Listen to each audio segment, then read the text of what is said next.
Welcome to the latest episode of the Indoencers Podcast, and what is actually a mini-series inside the Indoencers Podcast, which is the Life Until 23 series of the Indoencers Podcast. In this mini-series, we'll be talking to many of the musicians involved in my debut album, titled Life Until 23, although the conversations we'll be having will be about music in general. On today's episode, we have a musician who, over the past 15 years, has turned into one of the most established playback singers in South India and has made huge strides as a composer in primarily the independent scenes as well as the film world. I'm so excited to welcome back onto the podcast 3.5 years after I first interviewed him, the incredible musician Vijaynarain. Vijay, great to speak to you again. How are you? Hey Nishad, lovely to speak to you again, and I'm doing really well. Different circumstances, different country now when I'm speaking to you from, and I can't believe it's been 3.5 years since I was on your podcast last. It just feels like not long ago. Yeah, for context, for any listeners who might not understand what he means when he says, different country, different circumstances. Last time we spoke, it was late, or at least on this podcast, last time we spoke, you were in Australia. You were a part-time musician, believe it or not, even though you were the voice behind some of our favorite songs. You were still a part-time musician, pursuing a full-time career in IT. And it was, I think, in 2023 when you made the big shift, right? Yeah, late 22 actually. It's Late been 2.5 22. years. Yeah. Right. Talk to me a little bit about this decision. Obviously, you were not doing music full time, you were in a Mhm. different country, and then you made the shift and decided to go full time into music, relocated to Chennai, and really sort of committed to this path. Mhm. What were the motivators, and was there a sort of breaking point which caused you to take this decision? I think, like you rightly said, this is something that I've always been building up to in my head. At least, this is something I had always been thinking about. That at some point I would be doing this, going back to where I belong, where I feel like I belong, and doing what I like doing, which is music, right? So I think after 8 years of a life in Australia, I mean, Australia is a great country, Sydney is a great city, but I started, I think, to slowly get bored of it and I felt like I'm more culturally rooted here in Chennai than I was in Sydney. And I don't think any amount of living there was going to help me blend in the way somebody who was probably like born and brought up there was going to be able to do, right? So I'm still very fond of the country, but I just felt like, this is where my heart lies. This is where I can find people that will resonate with my art as well. And so, yeah, it was just a decision I took after a bit of traveling around and seeing what the rest of the world looks like, just a little bit. And I was like, you know what, I should be doing more of this. I should be doing more of travel. I should be doing more of music. And then, if at all it comes to a point where I have to, music's not sustainable and I have to like take up a job or something, we'll see how that goes, right? So that was my thinking at that point. And I think around June or July is when I decided to like, yeah, just go on a tour. I went to like Europe and then came back to India for a bit and then came back to Sydney, wrapped things up in October, and moved in the October of 2022. And since then, yeah, I've released a few songs. I can't say my career instantly took off the moment I landed on these shows, right? Because music is a slow process. No, So, because your career had already taken off, right? well, that's subjective if you look at what you define as takeoff, right? So, yeah, maybe I was flying at 10,000 feet when I was aspiring for 36,000 feet, right? So, anyway, so I think essentially that yeah I think it was a bit of burnout. It was also a bit of wanting to just have that change of scene and change of profession as well. I wouldn't say change of profession because I was still doing music back then, but I just wanted to like be closer to the action here. And so plus I think one of the things that I really missed about music was live performing. And that is something I really wanted more opportunities in because, living in a foreign country, those kind of opportunities tend to dry up quite a bit. Like the events are few and far between, especially for something niche like Tamil music. And I say niche because it is still like relatively a smaller audience that you're catering to when you're abroad than when you're, say, in Chennai, right? So that was something. The other thing is I don't think I ever really consciously focused on social media per se. You know, I still don't. I'd like to think I don't, even though I'm doom scrolling all the time. But I just felt like at some point when I started posting more of my music, I think it kind of started taking off a bit as well. Like people started noticing the posts that I was making. And it all culminated in this show that Santosh Narayan did in Malaysia in March 2023, which I was a part of. And when I sang Ace Really there, about 10,000, 11,000 people sang it along with me. And that was the first time I was getting a response like that, or I was playing to an audience that big.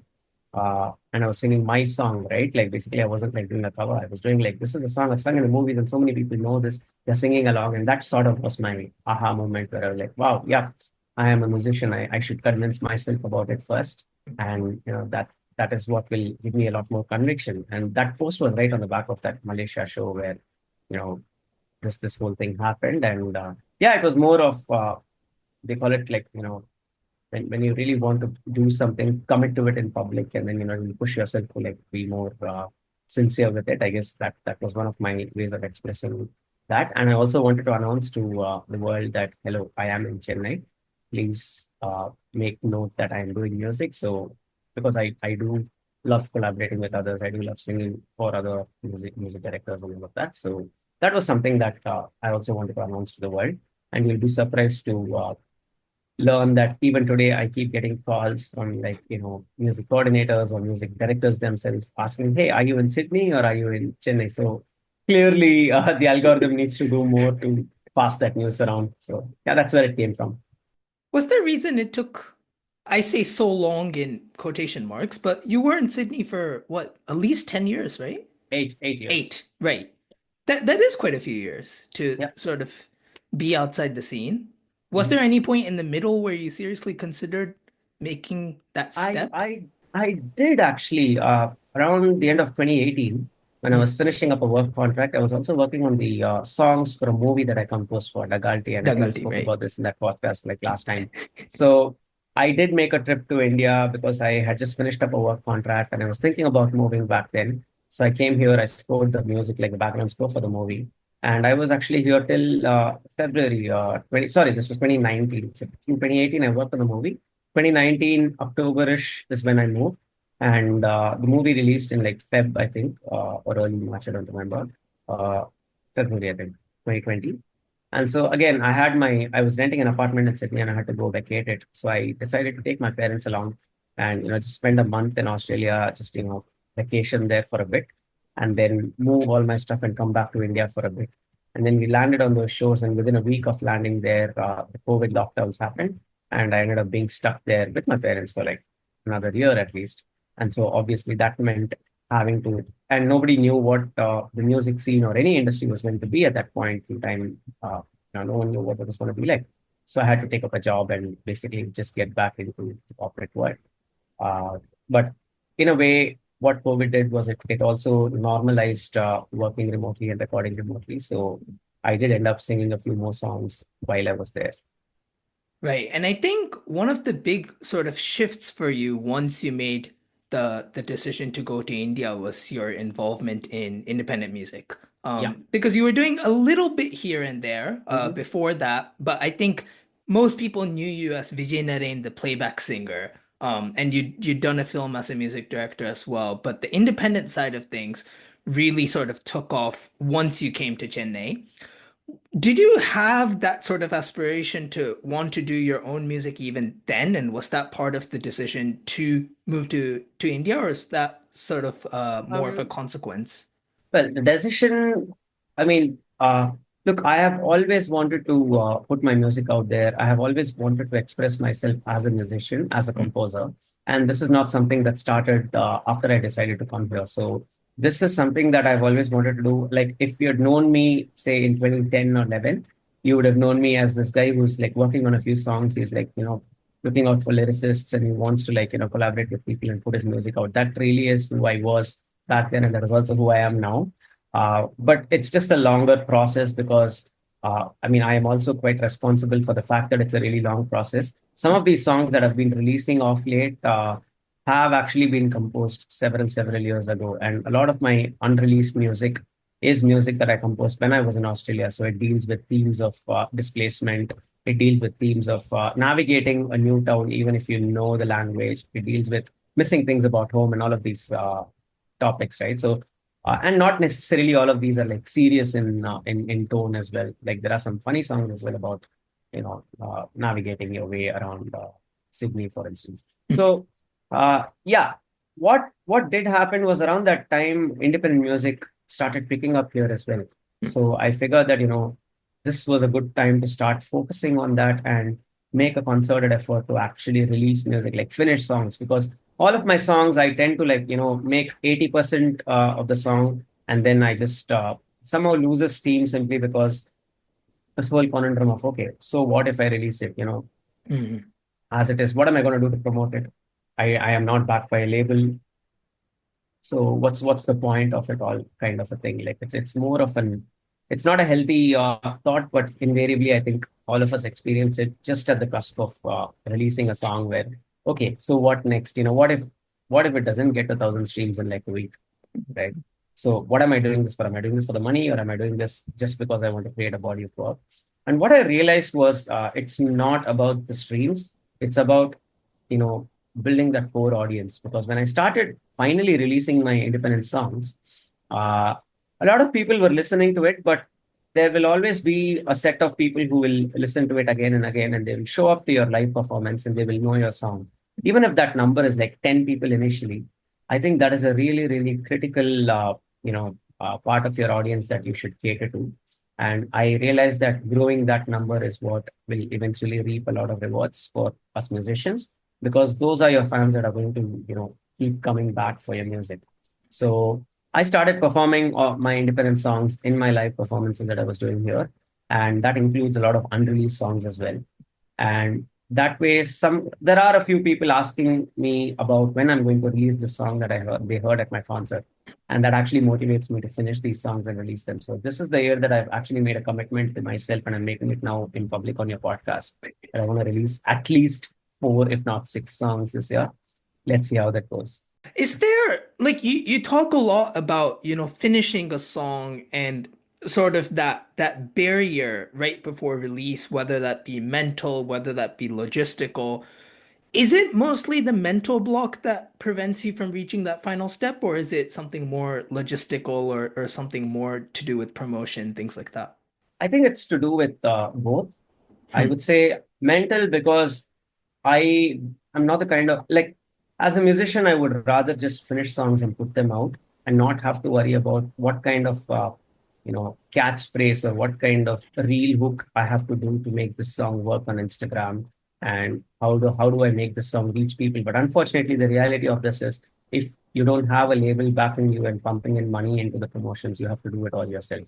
And I realized this when I released my song Rail Madam last year, where I pretty much did the entire end-to-end, music production, video, and I didn't direct the video, but I Yeah. funded the video, and then I put it on my YouTube channel and I promoted it on my socials all by myself.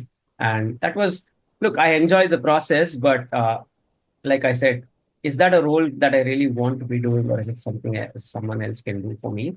And if yes, what are the costs involved? So this conversation that keeps going around and around, and it sort of stops me from making any actual progress on releasing the song. So this time around, I've made a commitment that I'm just going to put the song out and then worry about the video or the reels. Let's see what happens. Hmm. And I've also come to that conclusion that it's important to create the body of work and put it out there, so that my mental space would also clear to make new stuff, right?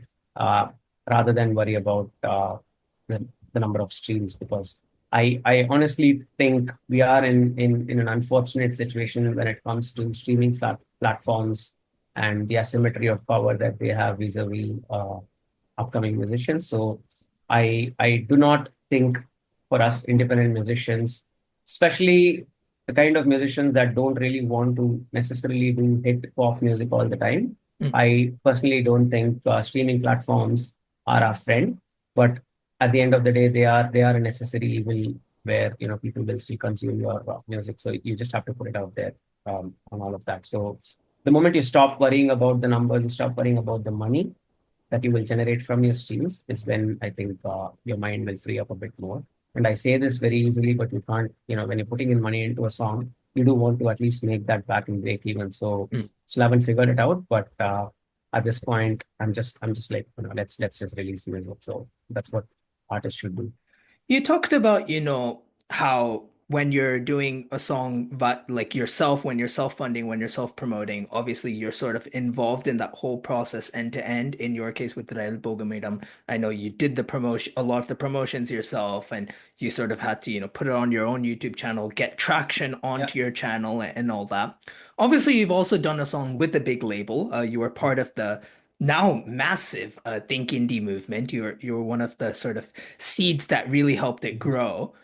How would you compare the experiences between, working with the label compared to self-releasing? I'm sure there's pros and cons with both. What was your experience dealing with each scenario?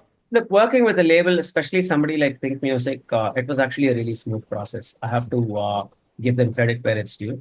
Like, the label took care of pretty much everything from like, ingesting the song to making sure that around the release time there were promotions being done and all of that. I still had to like finish the song. I still had to get the video team to like, deliver a video and all of that. But I look, the pros of a label doing it for you are, like I said, somebody else is taking care of the promotion, somebody else is taking care of the marketing for your song. So that is really good. And you also do get paid for your song in exchange for the rights to your song. So, well, which is a pro and a con, right? So you are actually making money. You're making a little bit of money from the independent music that you're making, which is more than what you would if you self-funded and self released your music unless you're like already famous. Now, the downside of that is you are selling the rights to your song to a label. Most labels do IP buyouts, right? So what that means is that you don't own the copyrights to your song anymore. If you're okay with that compromise, then I think that's a pretty decent route to take as well. And the other thing with labels is labels it works on a volume basis, right? So a label will pretty much release or buy, I don't know, like 40 songs in a year. That might be their target, for instance, right? And how they make their money is when four out of those 40 songs go really big.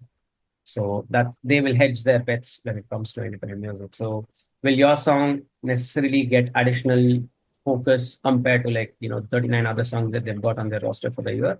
That is the question, and that is where you have to like be okay with the fact that you are pretty much competing against a lot of other songs or other the label's priority is not something that you will be able to dictate for your song. So if you're okay with getting any at least some promotion from a label rather than having to do it yourself, then that's a route that I'm sure you should be okay to take. Like that's not a bad scenario at all for a lot of musicians because I do know that it's changed the lives of a lot of independent musicians in the Tamil scene. So what Think Indie is doing is pretty great. Uh, but again, that need not be the only way of independent music thriving in our ecosystem. Yeah, and when you're talking about, different ways of being in the indie scene, I think it's really interesting because the Tamil independent scene, at least as we know it today, is only just starting to grow and just starting to sh take shape. So I think it's Mhm. very malleable, very flexible, and, one person or even one song can completely change the direction the Yeah. Tamil indie scene takes. I find it really interesting when looking at your indie repertoire.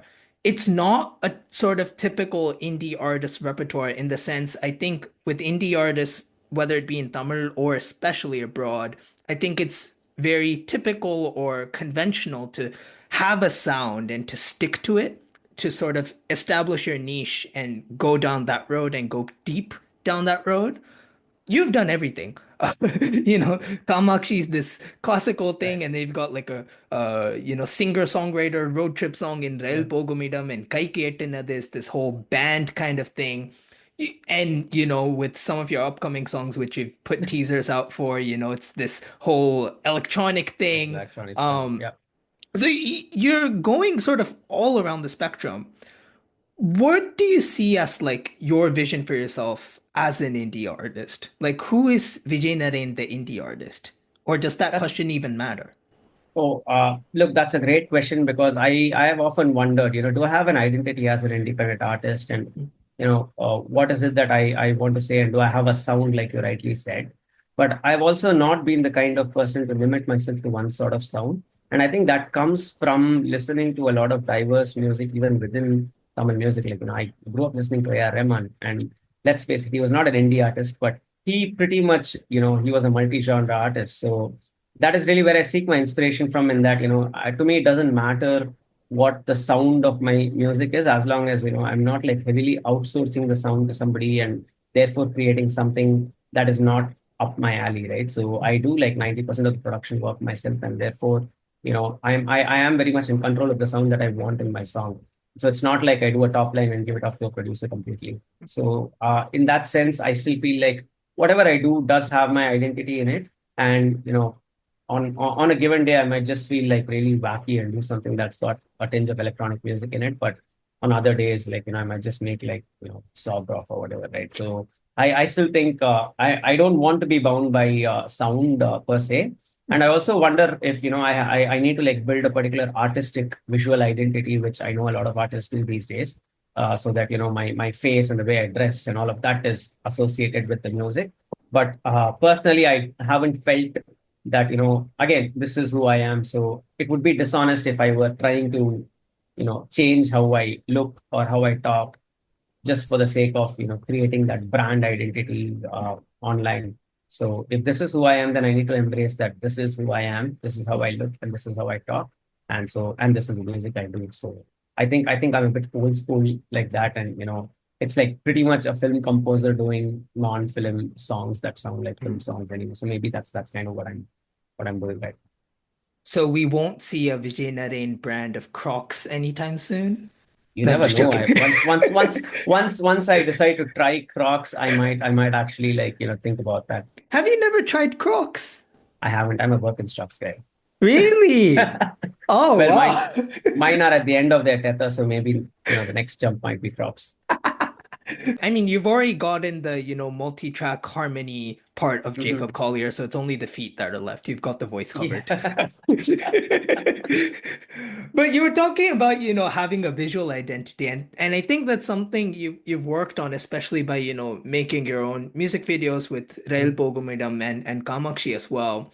You were saying that, these are sort of self-funded projects where you have to invest your own resources. So clearly there's something you wanted to get out of, making a visual component of your songs as well.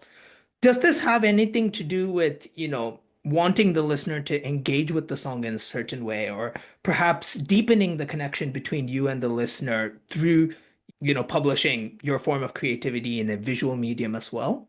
Absolutely, because people resonate to videos better than they do to just audio, especially in this current world that we're living in, where everything is on a phone screen, right? So I don't know. I can't think of the last time I kept my phone away and I was just listening to music. Like I do that on Spotify, but then a lot of the times, I think when it comes to like discovering music, it's happening on Instagram where you're just scrolling through reels and you see something and then you hear it, right? I Mhm. mean, I I mean, the light does travel faster than sound in this case, where you're doom scrolling, you see something, it catches your eye. And then for a song like Kamakshi, for instance, I think the painting that Anika did in that video was quite really, really nice. And I felt like that's like a visual catchphrase. So, if somebody sees it, they're going to be like, okay, what's happening here? And then the song slowly takes over because it's not a song that's got like a hook line or a hook step where you're going to like remix it and make a reel out of it. So I just felt like a video would be appropriate for that, and Sharanya felt that as well. So we decided to like do it together. So I do think having some sort of visual identity for the song, if not for the artist, does help the song itself and does help in discoverability of the song and the overall, like you said, it deepens the connection between the listener and the song. Have you felt listeners responded differently to your songs when they've seen the video as well? Like I remember Rail Pogumidam first came as a song and maybe Mhm. there was a couple of days or weeks Yeah, gap I think before. it took a week. Yeah. Yeah. Was there any sort of difference in response that you felt?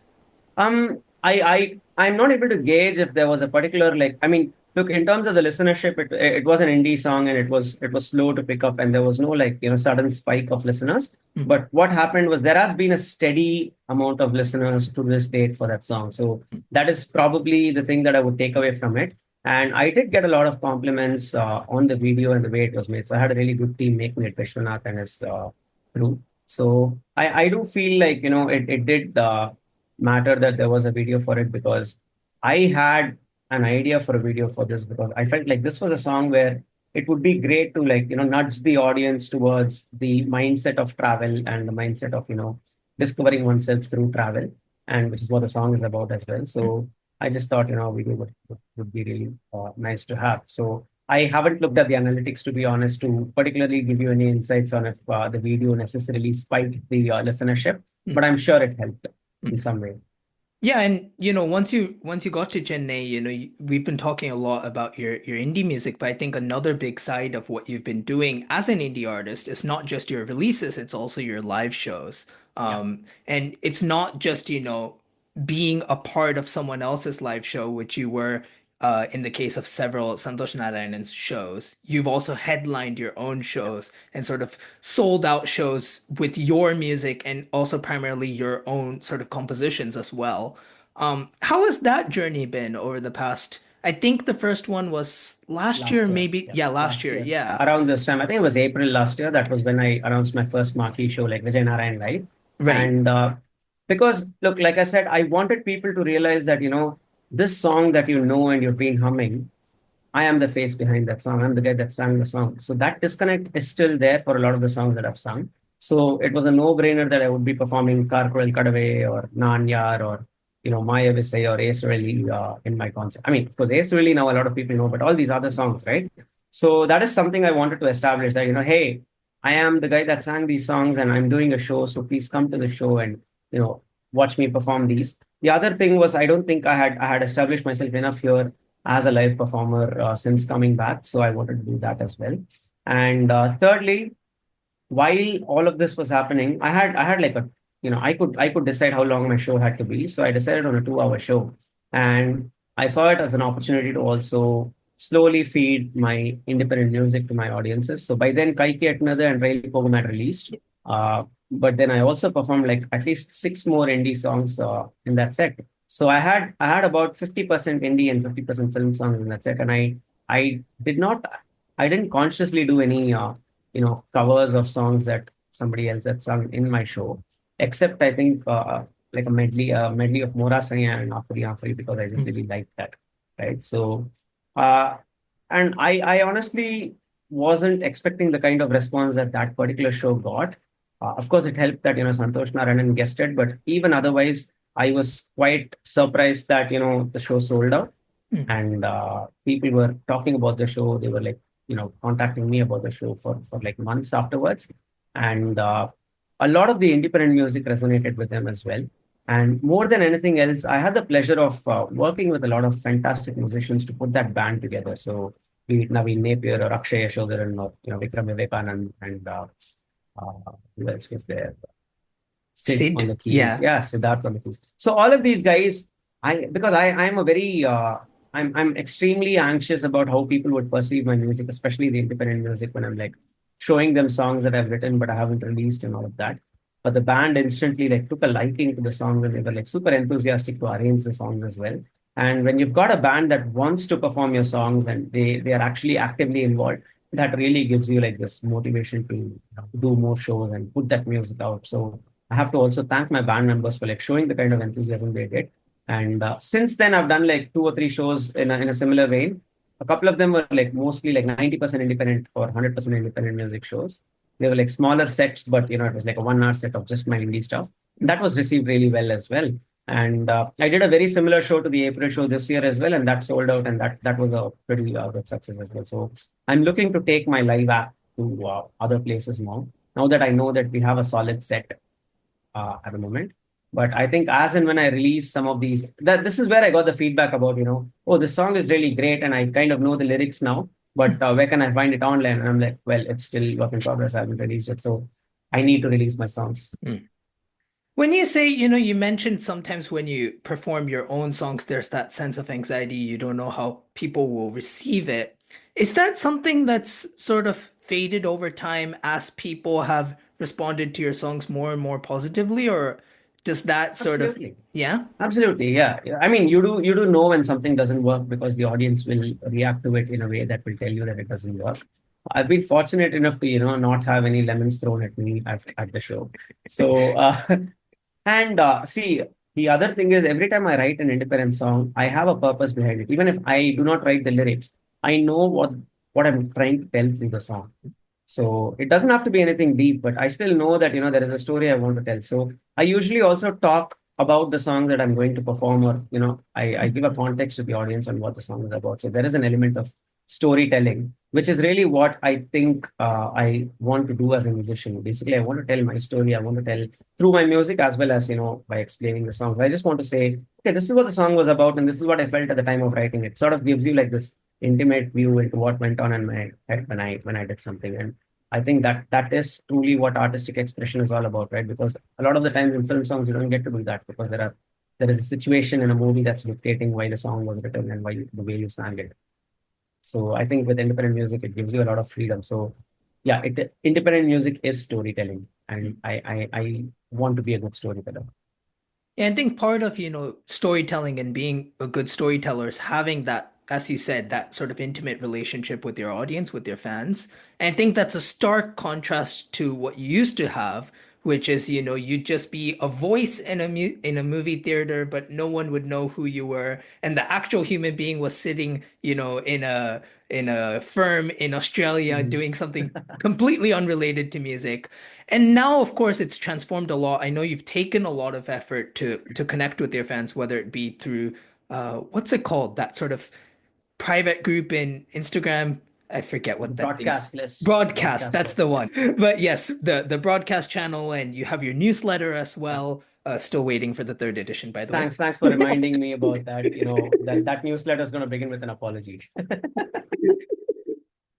But how have you found it sort of trying to engage with your fans, trying to develop a relationship with your fans? Has that been an easy process? Has that been a straightforward process? Has that been a natural process? How's that been for you? I think it's been a natural process, because you meet people at your gigs, they come up to you and talk to you, and then they reach out to you on social media. And I am very active, and I do respond to a lot of the messages that I get, even if I don't know the people. And I used to write a lot back in the day. I'm sure you're aware of this, right? So I just thought a newsletter would be yet another nicer way of connecting with people, because I am basically not talking at the speed of thought and blabbering to my audiences, and I'm actually writing things down and editing and curating what I want to tell my audiences. And so it was just an experiment to begin with when I published the first list out, and I was able to farm some of those email IDs from when I did that first show, and that's how a lot of people got unsuspectingly spammed, and they've been kind enough to hang on to the subscription. Um, and yeah, it's I haven't invested any special effort in, like, uh, increasing that fan base inorganically. I just want to, like I said, I just want to express who I am, and I know that there are people listening, and they will tune in and tune out when they feel appropriate. And that is something I've seen with, the broadcast group as well, and something I've seen with the newsletter as well. But what I try not to do is engage for the sake of engagement, which happens a lot when it comes to social media, right? Like, people tell you to, like, keep putting one post every day, or one story, or like whatever. So I try not to do that, because I don't know. I don't want to, like, think about content when I'm thinking about art. That's a I know it sounds deep, but that's honestly what I feel about it. Like, I the content creation part of it, I just want to do it when I'm in the mood for it, and focus more on creating the music. Yeah, and when we're talking about, creating art, for you, that's not only been in the form of music, because you've also taken steps in stand-up. Uh, Yeah. your face just said, "Are we really going there?" Yeah. But no, I really think it's cool because oftentimes when I'm speaking to musicians, they have this sort of other artistic path. It's not just their music, or it's not, even if they're in music, they're doing something outside of their main musical venture. There's always something else, right? And for you, I know, Ottawa Narayana has been part of you and part of your identity for as long as people have known. What has stand-up been like for you, especially engaging with it now in person, doing, I know it's not many, but at least a Yeah. few shows in Chennai. How's that journey been for you, And especially as a complement to your music? so, how people look at a day job, and then they come back to a hobby at night, right? Like in the evening, like it's like, Mhm. you go out and play a game of cricket. That's really how I've been dealing with stand up right now, because I do not consider myself funny enough to make a living out of my jokes. And so at least not You yet. might, I yeah, need not to yet. fool, That yeah, is, I need to fool enough people into thinking that I'm hilarious.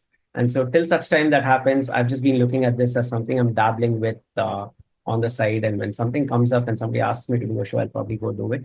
And that's really where it's been at. I have tried to sort of incorporate music into that set as well, the funny side of music, right? And I found that that has actually received a better response than just me standing and cracking jokes, which did receive a decent response, by the way. I'd like to clarify that here. But yeah, I haven't charted out like a career path or an artistic plan for my stand-up career just as yet. So that is, like I said, I am thinking about stand-up as something I personally like to unwind with and just go out there, have a good time. So that's what it's right now. It's not anything I'm serious about, or I but who knows, like something big might happen down the line and I might take it a bit more seriously. Right now I'm not. I'm just like looking at it as a hobby, and if I get a show, I will do it, and I'll go out there, have a good time, have a laugh, and that's really what it is. I mean, there's definitely scope and space for that music times Yeah. comedy fusion, right? There's, Mhm. that's been growing recently. Yeah. I think, the big person that sort of brought that on the scene, at least recently, was Alex. Alex, yeah. And then now you have Jagan. Mhm. There might be one or two people I'm Yeah, yeah, forgetting, yeah. but yeah.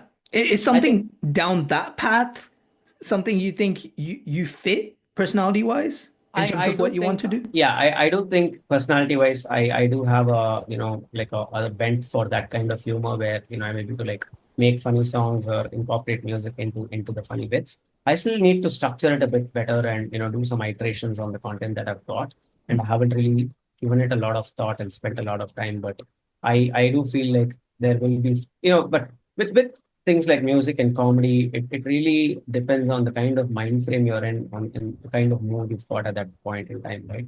I mean, you have to be a happy person when you're writing jokes. You can't do it when you're under pressure or you're in a bad mood. I know it sounds counterproductive, but I really don't know how the professionals get away with, creating jokes when they're having a bad day, right?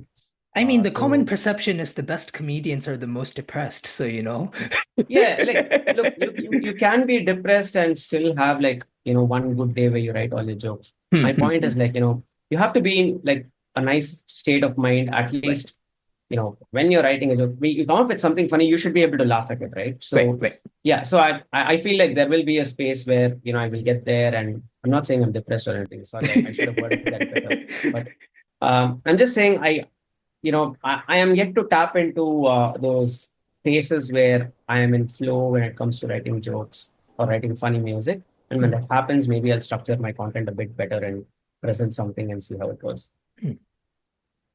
And when we talk about, exploring different avenues of art and creativity, something else that I saw with you recently is you gained certification in music supervision Yeah. from Netflix. It was a couple of days course that you did there, and now you're an accredited music supervisor. I think that's a term or that's a phrase that a lot of us hear, but we're not exactly sure what it means or what it entails. So tell us a little bit about that journey with Netflix that you went through and what you gained out of it and what you can do with that now. Sure, I'm really glad you asked that question because, like you rightly said, music supervision is a very vague term, at least in the Indian market, especially in the South Indian market. And whereas elsewhere, I'm sure you're aware of how it works in the West, right? So I know you're further east, but I'm just saying well, are you really, though you're closer to the West than I am? So uh, so music supervision is actually like a proper corporate role, right? And so I was actually selected by Netflix after a few rounds of interviews based on the fact that I had like project managerial experience in the past. I came from a corporate background, but I also had this unique skill set where I was active in the music industry, and so I did apply for it and I got through to being able to attend their workshop, and that was really really useful because music supervision is about managing all of the music needs for a particular project. So it could be like a film, it could be like an OTT web series, it could be an unscripted series, or a myriad amount, different types of content basically. But all of these require a head of the department for music, and that is exactly what a music supervisor is. It's not necessarily just a creative role as a lot of people perceive it to be. Like when you talk about music supervision in the South, a lot of people just assume it's somebody who will come and record the song, record a singer on behalf of the music director, and things like that. So that is really not at all what it is. Music supervision has, there is a creative side of it in that you would probably like help break a script down into where, what kind of music, what scene needs, and all of that. If you are requested by the production house to do so, because oftentimes the production houses may already have engaged a director and a music director or a music composer for the project, and a music supervisor could be brought in just to do the other aspects of music supervision, which I'll get to. So, like I said, there is a creative aspect, but it's not a significant chunk. It involves sometimes scouting for music directors within a budget, putting that musical team together and whatnot, finding artists if the music director requests it. So you're that person that's actually helping facilitate the creation of music for that movie. That is the creative side. But you've also got the operational side of things where you will be responsible for entering cue sheets and making sure that all the deliverables are given to the studio in time. You will be responsible for making sure that things are delivered in time, things are progressing in time, do those health checks with the production, with the director, with the music director for the music deliverables, and make sure that the formats are correct. So it's a lot of nitty gritty, it's a lot of grunt work. There's also the financial side of things, which, like I said, there's budgeting, I think it's largely just budgeting and negotiating with labels. And lastly, there's the licensing part, which I would say is the legal part. Usually there are legal teams to help you with the contracts, but you still need to have an understanding of how licensing works, what copyrights are all about when it comes to music, because that again is a very complicated, murky territory when it comes to music. And so it was great to have insights and learn a lot of these things from people who've been doing it at Netflix. So that was a really enriching workshop that I had. And the idea is that there would be freelance projects coming up where I can pitch to be a music supervisor. And like I said, because it's a relatively new role, a lot of production houses may still not be used to the concept of hiring somebody just to project manage the music. They would be like, I've got a music director, I've got a director. Why do I need to pay this extra guy to come and sit in the studio, right? So that is a perception we're trying to break, and also make studios understand that music supervision is a very useful role when it comes to making sure things are delivered in a timely fashion. The overall music needs are what the project needs. So yeah, I'm just looking forward to how my first stint when it happens as a music supervisor goes. Because right now I'm just like, armed with a lot of bookish knowledge, but what happens when we hit the ground is a different story. So I'm kind of looking to see how that goes. What is that saying from Mike Tyson? You have a plan until the first punch is thrown at you or something like that. So I think there's a Pretty much, difference. yeah. Yeah. So there's a lot of sort of background work that you can do. But sort of being on the ground. I mean, you've been on the ground for, But not as 10, a music 50. supervisor. That's Yeah, that's a very different role. that's Then true. there's also the whole tricky part of, people might know me as a singer and or a musician, Hmm. and you don't want to be perceived as that guy that's trying to pitch himself in the middle of a project through a music supervisor role. So, Right. especially musicians who want to do music supervision, you have to be extremely wary of the conflicts of interest that can arise out of Hmm. doing a role like this. Because at the end of the day, you have to keep your biases, you have to keep your creative aspirations as an artist at bay when it comes to performing a role like this. This is a very corporate analyst kind of a role. Hmm. That makes sense, yeah. So yeah, we got to talk a lot about, what you've been up to over the past couple of years, and I know you're running short on time, so we'll wrap this up in the next few minutes. I just want to ask a final few questions as we wrap up this episode. Obviously the reason why you're on this podcast is because I had the honor of Yeah, recording you. I was gonna ask when you were going to get to your music and what you're doing We about it. we did the more important bits first, and then this can be a small sort of This epilogue is at this the is the end. important bit, you said. But yeah, I mean, it was so fun. I think we did the recording last August when I was in Chennai for 2 weeks, where I just crammed in a bunch of recordings. And I made you suffer a little bit, late into the night recording that. But if there's any sort of and obviously you've heard not the final version yet. We don't have the final version, but something, 80% there. So you kind of have a feel of what the final song sounds like, and you've heard a couple of other songs on the album as well.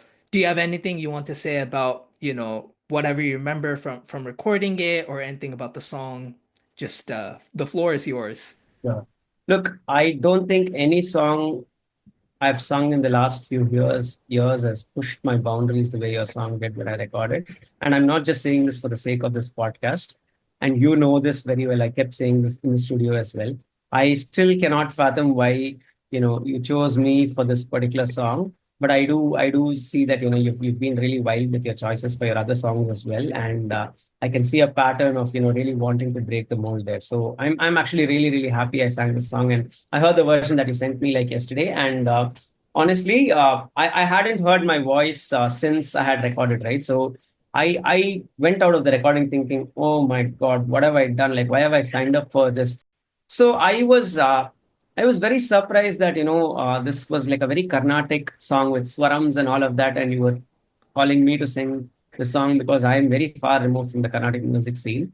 But having said that, I still decided, to give it a shot because at the end of the day, if you're happy, I'm happy. And I really felt that, you got what you wanted out of that recording out of me. And it did push my boundaries. So you said you made me suffer, not really because it went late into the night. It was just more about me, challenging myself. And I really liked doing that. So thanks again for making me a part of this album.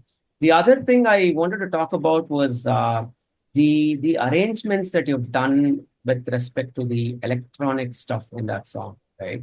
I found that really, really interesting. That is something I was not expecting at all in that song, like the synth work in that song. So that was quite. I'm like, wow, okay, he's going somewhere with this because I was actually thinking it's just going to be like a mridangam, Mm. kind of song with maybe bass in it, and I think the synth arrangements really gave it a nice added flavor to the song.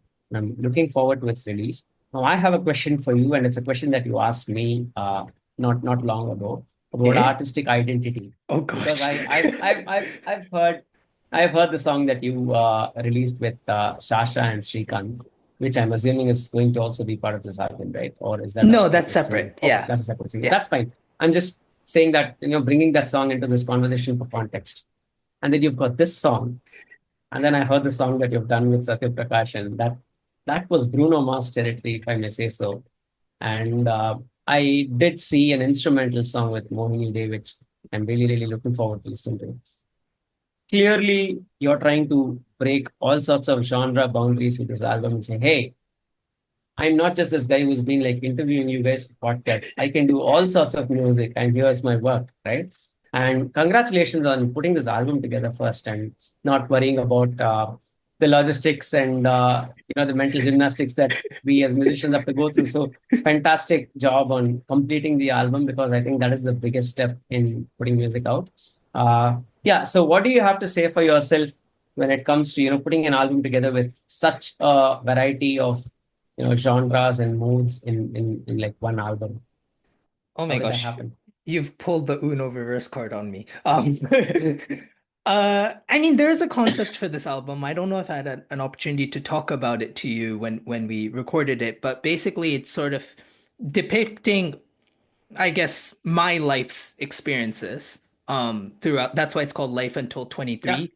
The dream was to dream, or the aim was to release it on my 23rd birthday, which Okay. is March. Not quite sure I'll make it. But anyways, Okay. that's the general idea of, trying to split my life into several stages and to sort of have a song that depicted each stage. So I just sort of went with whatever sound felt right for that Mhm. period of time. I think when you're younger, life is very fun. You're very free in your mind. Neither of us are thinking about, oh my gosh, how will people respond to Yeah. to what I'm doing? You just go up on stage as a 7-year-old, shout, and someone will scold you. You don't care. So I think, the songs that depict those periods of my life are a bit more fun and a bit more free. And then as the sort of album progresses, maybe the sound's a bit more controlled. Not in a bad way. Some people Mhm. could call it, a bit more mature. Yeah. Um, I think there's both aspects of that, and I think that's the sort of pros and cons of sort of growing into an adult. Um, So yeah, it was sort of just trying to depict that through music. I have the luxury, and I know you know what it feels like to have the comfort of a day job. Yeah, So when it comes to promotion or financials or things like that, I'm lucky enough to not have to worry about that as much. So, as long as, I have my day jobs and I can sort of use that to pay my bills, I can sort of do absolutely. whatever I want with my music. So yeah, that's I guess So I that's think I think I think I think I think I will be interviewing you not long from now, okay, where I will this be is something I asking want about. to tell you. You should start a podcast. Yeah, look, I've thought about it, but I feel like I would be doing all of the talking and not let the people on my show talk. So, that's not a good thing. So I'll think about it. I'll maybe like pick your brain on what kind of podcast I could start. Yeah. Sorry, I was just gonna say, like I said, I do not let people talk. Right? I was gonna say the day is not far when I'll be interviewing you, maybe on my podcast about how you quit your day job and started doing music full time. Yeah, I mean, I'm sure you know better than anyone. It's a very complicated decision. And there's several things you need to balance out, Absolutely. when it comes to making that. At the moment, I like the balance that I have in my life. So just rolling with that for now. Is Um, there a song about that? Liking the balance? there is. Did you get a chance to listen to the song called Homecoming? I don't think so. No. Okay, I, I'll be honest, I only listened to the Satya Prakash song and a little bit of the instrumental. I started it, but something came up okay. and my song. So I will listen to it. If you have a chance, listen to that. That's at least to me, the most emotionally, I don't know what the word is. The song that means to me most emotionally. Right. Couple of reasons. One, because it's my two of my best friends that sang it. Mm-hmm. It's in Okay. English, or part of it in English, and then part of it in Tamil. Okay. I think that song sort of talks about Yenitene sort of talks about an imbalance, or Yeah. sort of not understanding where you want to go. And then Mm-hmm. Homecoming is the kind of response to that, where it's like, Okay. okay, I've Amazing. faced all of these existential questions. This is where I've landed. Amazing. So I think I'm not quite directly, but that song answers your question of Okay. have I found my balance? Okay. Um, Fantastic. I'm gonna go listen to it right after this podcast. Lovely. So yeah, enough about me. This is not about me. But anyways, we're wrapping up the episode. So I just want to sort of ask a few final things. Mm-hmm. Obviously I know you have a lot of releases in the pipeline. You've teased a couple of songs. I had the pleasure of listening to one or two of them when we did our session. A couple of really out of the box. Those one uh, and if you don't want me to mention this, I'll edit it No, you out. can But mention it. That's fine. I mean, the I've been tox spoiling my songs all the time. lovely. The electronic toxic cuddle one. Yeah. Yeah. That was ooh, I did not Yeah. I mean, expect that from you. that will surely I'm not going to say that'll blow a few minds, but I know there have been a few toxic love songs that have released lately, like with the specific term toxic kadal or toxic love. The only thing I want to say on record is my song is going to be the most toxic of them all. That's a soundbite. I like that. That's like one of those producer taglines. I know. Maybe I'll put it in the song when we do the album art, like the most toxic of them all. And you've also teased the idea of a potential EP. Mhm. I've seen you mention it here and there. Is that something you're actively working on, or just something more conceptual, something I that think you'd like to do? it's more conceptual because I actually got carried away with a few other songs before I could think about the album and the way it was taking shape. So now I have two albums or two potential EPs that I could categorize these songs into.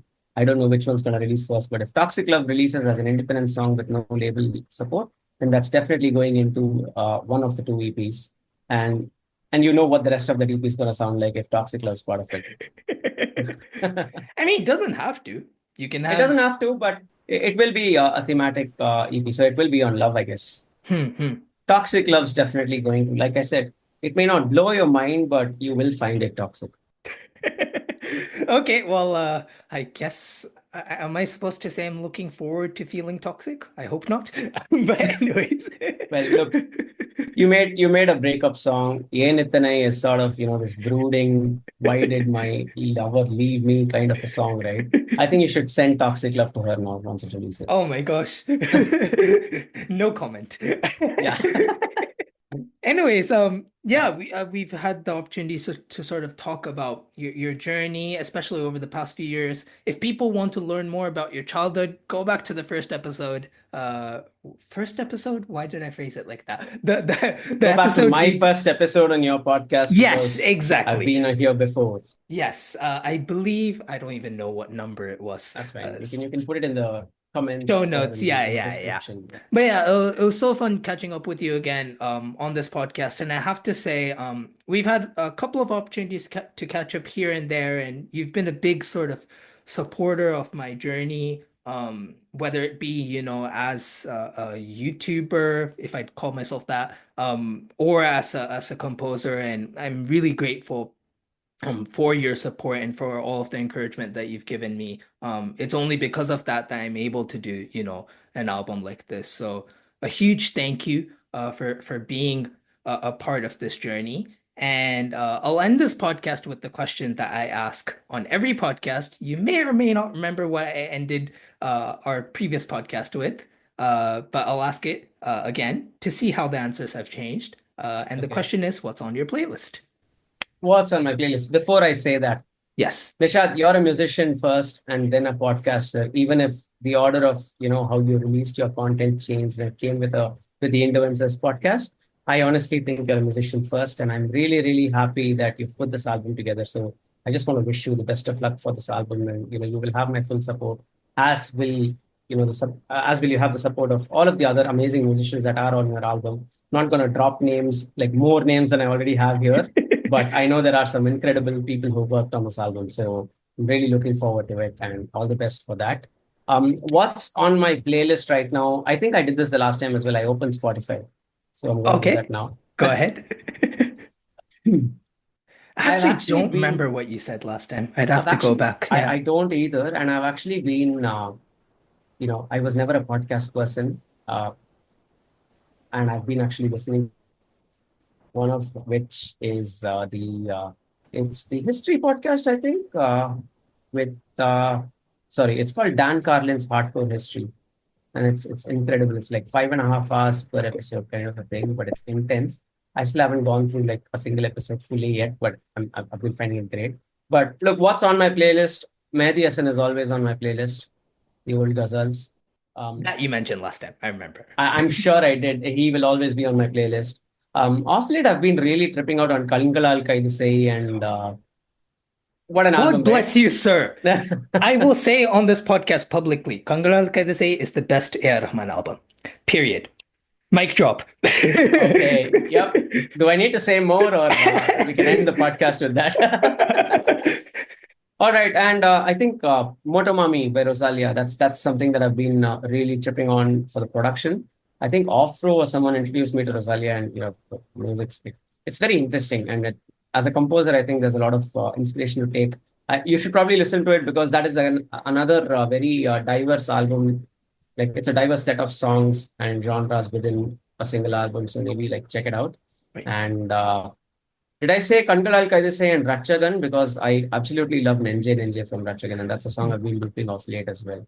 So yeah, these are what have been on my playlist recently. That some great picks in there, and I'll have to check out Rosalia or Yep. yeah, I'd never heard of her until today, so I'll have to go check I her out. mean, it may or may not be your jam, but it's just something I found really interesting to listen to. Hmm. So check it out and tell me what you think of it. Absolutely. So yeah, we'll wrap it up with that for this episode. Thank you so much once again, for Thanks for your having me. time. And yeah, this will be part of, this is the first one I'm recording, but this will be a part Mhm. of a series of lots of interviews with lots of musicians across the coming weeks, and they'll all sort of drop right before and right after the release of the album. So yeah, thank you again for being part of that. And yeah, hope to see you soon again, and hope to do more songs. Absolutely. Thanks for having me. And, yeah, all the best for your album again. I'm really, really looking forward to both the podcast and the album. So, yeah. Well, that was Vijaynarain on this episode of the Life Until 23 series of the Indoencers Podcast, and thank you to everyone that has tuned in. I'd really appreciate your support with my album, which you can find on all streaming platforms and on my YouTube channel with links in the description. Let us know what you thought of the songs, and if you liked it, please do share them around with your family and friends. Thanks so much for all the love and support, and I'll see you next time.